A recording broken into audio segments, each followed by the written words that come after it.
Meu Deus, eu vejo uma dificuldade tão grande. Você tem que mudar a estrutura judicial do país. Você tem Nossa. que estabelecer melhores escolhas dentro da estrutura judicial do país. Não adianta nada a gente, como vereador, dar poder amplo de polícia para a GCM, Isso. a escola cívico-militar, chega lá o Supremo Tribunal Federal e fala, não pode polícia dentro da comunidade. Agora, narcotráfico pode, né? Pode. Aí não dá. Ou seja, o problema às vezes vem lá de cima.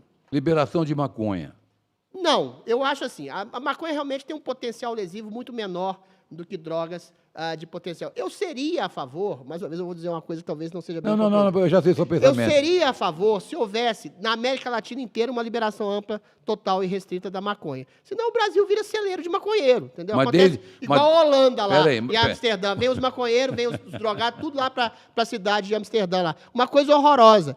Ou seja, você tem, algumas pessoas vão dizer assim, o álcool é mais lesivo que a maconha. E é, de maneira ostensiva e Concordo ampla, plenamente. só que o álcool está integrado na cultura do brasileiro. Eu quero proibir álcool? Não. Agora, eu quero fazer e tornar proibida a propaganda do álcool. Isso eu quero. Em âmbito mais federal, eu vou tentar fazer isso. Muito vou levar bom. paulada. É igual cigarro, cara. Não, propaganda, Álcool é tá igual certo. cigarro. Cigarro, todo mundo convive com a ausência da propaganda de cigarro tranquilamente. Quem fuma, fuma. Você fuma. Fumo. Entendeu? Sabendo dos malefícios do cigarro. As pessoas têm que saber dos malefícios do álcool. O que não pode é ter apologia ao álcool como se fosse um atleta, uma coisa descolada. Ou seja, apologia ao álcool eu sou contra. Agora, o consumo de álcool, consumo de tabaco, pessoas, se ela tendo em vista as potencialidades do mal que faz, aí ela vai fazer. Agora, por que a droga, isso como liberal que eu sou, já fui contestado várias vezes. Você não é a favor da liberdade do indivíduo, sobretudo a liberdade que o sujeito faz com o seu corpo? Sim, mas se você começa a liberar maconha, cocaína, heroína, haxixe, sei lá, LSD, qualquer outra droga, a população não tem condição de saber do potencial lesivo de todas essas drogas. Isso mesmo. Essas coisas, essas drogas sintéticas que são construídas, produzidas, se você for obrigado, como se faz em relação ao álcool, a ter uma legislação que vem com uma propaganda anti-droga, você não vai fazer outra coisa. Você vai ter que produzir, vai ter que ter um dinheiro imenso para alertar a população sobre os malefícios das drogas que vão causar na vida, na sociedade, que já causam, né? Dessas pessoas, sobretudo a população carente, 50% da população, ô Vendramini, não tem nem acesso à água encanada. Quanto mais acesso à informação. Não tem. Se você cria uma política de leniência e complacência e liberação de todas as drogas, como gente do STF quer, como Gilmar Mendes tem que falar que tem que liberar até cocaína, e liberar maconha, liberar todas as drogas, você cria uma sociedade de drogados. Como há exatamente em países envolvidos. Na Califórnia é assim, no Canadá é assim, na Bolívia, se eu não me engano, é assim. As pessoas ficam como zumbis nas ruas. Mas não deu certo, não. Não deu certo em nenhum lugar. Porque, eventualmente, vai ter uma população mais carente, mais frágil, que, eventualmente, vai achar na droga um meio de fuga da realidade. Agora, fuga da realidade não é o meio de melhorar a vida das pessoas. É dentro da... Eu tenho um projeto dentro de São Paulo que eu chamei de antítese ao projeto Suplicy. O Suplicy quer dar a determinadas áreas em que as pessoas podem consumir droga e ter acesso a banho, a show, a assistência de saúde. Eu quero colocar os CAPs, que são centros de recuperação e internação de recuperação de pessoas que têm problemas mentais, colocar como acesso a emprego dentro dos CAPs, ou seja, o sujeito que tem problema com droga, quer sair da droga e quer se liberar da droga, quer ser reintegrado à sociedade, vai ter a possibilidade de ser encaminhado, é um projeto meu, para um emprego, ou seja, você não pode fazer uma política de apologia e de ampla aceitação das drogas na sociedade, que você vai ter uma situação de esgarçamento social. Não deu certo em nenhum país civilizado que liberou mais as drogas. Não vai dar certo. O Estado não tem maneira de fazer um tipo de propaganda ante todas as drogas. Ou seja, essas drogas de potencial lesivo têm que ser absolutamente proibidas. A maconha tem um menor potencial? Tem.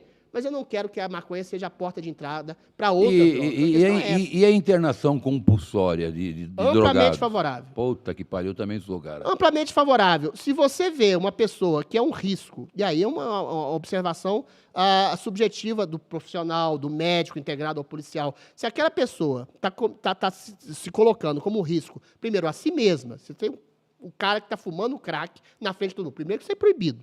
Consumo de drogas em via pública é proibido. Aí no Brasil tem lei que não pega, né? A Cracolândia, aquelas pessoas tinham que ser dispersadas mesmo. Todo mundo. Entendeu? Se você vê uma pessoa que gera risco para si mesma e para os transeuntes, para o cidadão, e se aquilo é percebido, e o policial tem que ter esse poder discricionário, né, de perceber quem é exatamente o elemento que pode ser nocivo, não só para si como para o outro, você tem que internar. Você tem que internar. Por que a Cracolândia, aqui no Brasil, aqui em São Paulo, aliás, foi praticamente dirimida? Porque você atacou os pontos de tráfico, atacou aquela favela que existia ao lado ali, que me foge o nome agora, que era um ponto de tráfico, e aí quando chega o sujeito lá procurando o ponto de droga, e eventualmente não acha o ponto de droga mais, você vai fazer o quê? Você vai recorrer à internação, ou então você vai para a periferia achar mais droga. Agora, se você tem uma política de complacência às drogas, como os ministros do STF querem, de achar que 100 gramas, 200 gramas de maconha ou de crack, eventualmente, sejam lícitos à pessoa, e se você tem uma política de complacência que acha que todo drogado é simplesmente uma vítima social, ele é uma vítima social, ele é um doente, mas ninguém está forçando ele a consumir crack ou cocaína ou maconha no meio da rua, como acontece, inclusive, na Paulista aqui. Se você não proíbe, se você não proíbe incisivamente o consumo de drogas nas ruas, se você não limita isso, se você não vai atrás do narcotráfico, se você, como justiça, como juiz, não criminaliza tanto o portador quanto o traficante, você acaba com o problema da droga no país.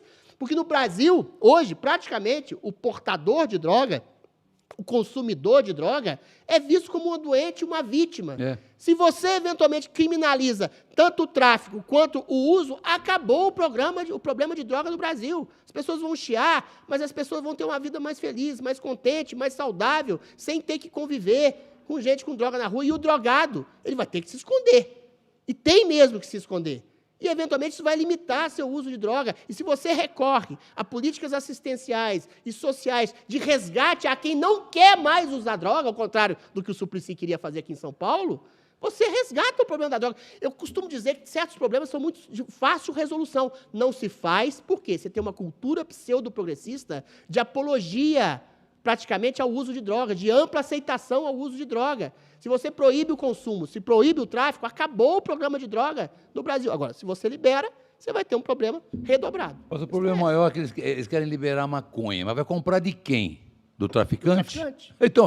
Então eles estão alimentando o tráfico. Eles vão alimentar O STF está alimentando o tráfico, os Exatamente. políticos estão alimentando o tráfico. Eles vão descriminalizar uma profissão de gente que, eventualmente, quem trafica droga, geralmente, mexe com violência, mata pessoas, sequestra, arruína as pessoas. O Castrão fala aqui no programa dele, o Castro, ele fala o seguinte, ele até concordaria com a liberação da maconha, desde que, né, Souza Cruz, empresas, plantasse e vendesse como se vende um cigarro. Aí você estaria pagando imposto, estaria comprando de pessoa jurídica, né? Acho, assim, agora, você vai comprar de quem? Vai comprar do traficante. Eu acho o seguinte, eu também tenho outra coisa. A gente tem que ver as questões sociais implicadas. A maconha faz menos mal do cigarro. Faz menos mal no sentido da organicidade, né? Da questão do câncer, mas do depois pulmonar. vai para outras coisas agora, depois, a maconha... Não sei se eu acho que... Eu conheço os maconheiros, tem 30 anos que estão fumando só maconha. Mas fica tudo lesado. Fica Idiota, fica imbecil, fica a capacidade cognitiva limita. O maconheiro, geralmente, ele não tem o incitamento à vida prática, à vida profissional, à vida intelectual. Ele fica limitado cognitivamente, intelectualmente e, às vezes, até moralmente. Ele perde o interesse pela vida. Então, a médio e longo prazo, o uso da maconha é muito mais prejudicial que o do álcool, que é uma bebida social, que você pode beber, tudo bem, tem 10%, 5% que se transforma em alcoólicos, mas são 10%, 5%. O uso da maconha em médio e longo prazo é muito mais nocivo do que do álcool e do cigarro específico. Então, assim, porque eu tenho muito medo, Vendramini, vamos pegar a maconha aqui, depois vamos pegar a cocaína, vamos pegar a heroína, ou seja, vira uma porta de entrada, e esse não é o meu discurso, é o discurso do Gilmar Mendes. O Gilmar Mendes fala, vamos liberar todas as drogas. O Estado não tem que mandar na vida do cidadão. Mas isso é uma irresponsabilidade. Total. Entendeu? Droga não é igual banana, maçã, que você vende numa quitanda. Droga criada de maneira maligna pelo ser humano, de maneira sintética, para dar um prazer ocasional e arruinar toda a vida, é uma coisa que você deveria fazer, mais uma vez, uma didática que seria alucinada. O Estado não faria outra coisa a não ser falar sobre os perigos da droga, como faz hoje, inclusive, em relação ao cigarro. E todas essas drogas que eu falei aqui são muito piores que o cigarro. Você vai fazer outra coisa, a não ser alertar sobre os perigos da droga? Então é melhor proibir. Eu sempre disse que o problema da droga, ela fica baseada em vários fatores, né? Porque se você não tiver um órgão repressivo, a coisa vai virar baderna. E eu digo o seguinte, que qualquer tipo de vício é prejudicial ao ser humano. certeza. Seja vício mental, isso vício aí. na oratória, vício na fala. Não precisa ser só Todo o vício é vício. patológico, Todo como a própria vício é palavra doença, fala. cara. Agora, vício em droga pesada O pessoal arrebenta a sua vida. Adriles, todos os caras que eu tive problema quando eu estava na polícia, que eu tive confronto, que eu tive tudo, que nós prendemos, estavam sob o efeito de drogas, além do álcool. Né? Eu falei para você da maconha, que às vezes o indivíduo, para entrar em drogas maiores, ele vai pela maconha, como o álcool. O cara começa pela cervejinha, aí depois já toma uma cachaçinha, ele vai aumentando aos poucos. Quando vê, o camarada já está pego.